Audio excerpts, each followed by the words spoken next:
Hi guys, Shaquita Graham here from AttechCo.com. Now, if you've seen any of my videos or you've been to AttechCo.com, you will have heard me stress the fact that it is very important for our children to be not just consumers of technology, but creators of technology. And it's important for the entire Black community. I want to drive that point home by talking about three apps that have been reported to promote racism. Because I want people to understand that technology is a tool. It can be used for you or against you. But the point is that we need to have a real grasp on how to use technology to solve problems in our community and bring solutions to many of the issues that we face in our community. So let me get to it. Survival Island 3.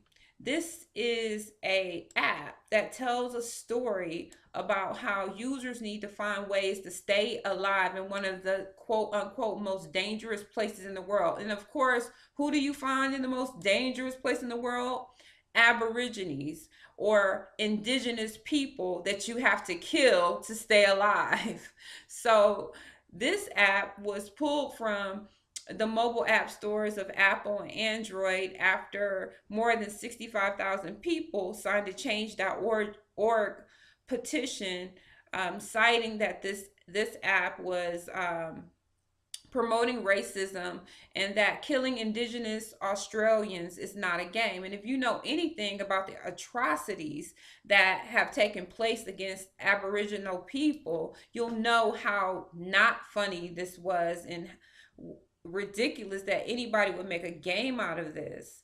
And the petition also says that the app store shouldn't be selling games that promote racism and negative stereotypes of indigenous Australians. So that was pulled. Then you have in San Francisco, there was an app created called BART Watch, and it's an app for reporting crimes on the transit system.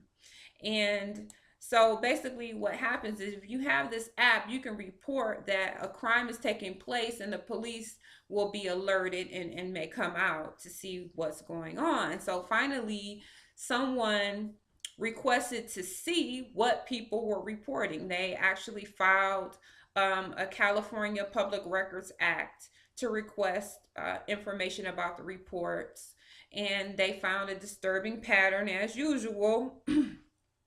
Out of the 763 alerts sent to the BAR app, 198 included a description of the race of the person that was the subject of the complaint. This information was pulled out, and out of that 198 that actually mentioned the race of the person, of course, 68% of the reports were made against Black people. 68% of the reports were made against Black people in San Francisco, where only 6% of the population is Black. So that was 134 reports. And the real issue was that although that the people who made the report described Black people as suspects warranting police response, the reports really did not speak of any actual crimes being committed. Many of the reports were about things like playing music, singing, dancing, talking louder, yelling, or taking up more than one seat. And this is was thought to be disruptive to the point that this Black person needed to have the police called on them. There were only 7 crime in progress alerts found, and again, this was reported in an article online. So the bottom line is that we have seen over the last several years how a simple call to the police saying that a Black person was doing this or a Black person was doing that or a Black person looked like this, suspicious or whatever, has resulted in the police coming out and taking the lives of several Black people. So this app, I think it makes a lot of sense when they say that this seemed to represent or promote racism. Another app, this is the last one I'm going to talk about, is it's a bit of code basically where a programmer has made a code that you can connect to DNA banks, And what it does is it allows you to pull genetic information from DNA banks, and you can make decisions based on that DNA information. So basically, how it was used is to allow people access or deny people access to a website based on race.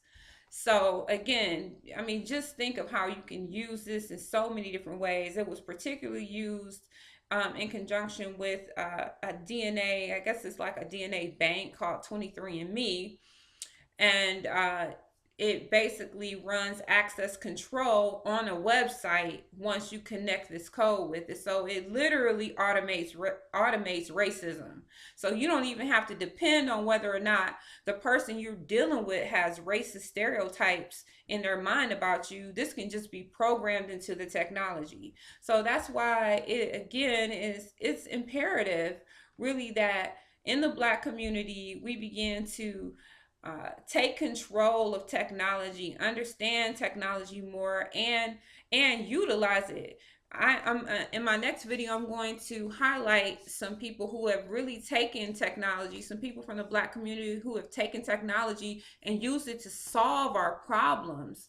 And you know, that is what I really would love to see people do with the information. That's why I created AttechCo.Teachable.com, where there's a class about building your six-figure tech career, giving you insight about how to get involved in technology. And then there's AttechCo.com, where there are classes, fun classes using engaging and interactive games and things like this, where you can help your kids get involved in technology. So I'll see you in the next video. Thanks.